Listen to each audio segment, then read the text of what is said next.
مولانا میگه یه پاسبانی سر ساعت 2:30 سر پستش استخدام شده بود نصف شب تو کوچه ها بگرده دزدا رو بگیره.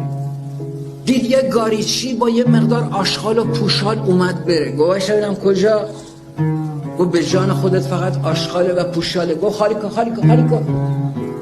خالی کرد، هر چه توی این پوشال و آشغال گشت دید چی نیست. بهش گفت برو، ولی سر مشت میگیرم. شب دوم دوباره جلوش گرفت، شب سوم، شب دهم. گفت بالاخره مشت تو میگیرم. میذاش 1-2 هفته آزاد بره، دوباره بشه وایسا. فهمیدم.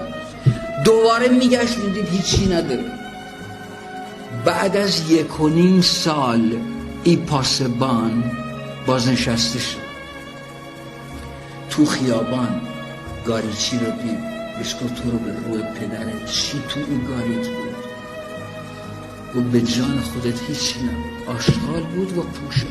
من خود گاری رو میدوزم.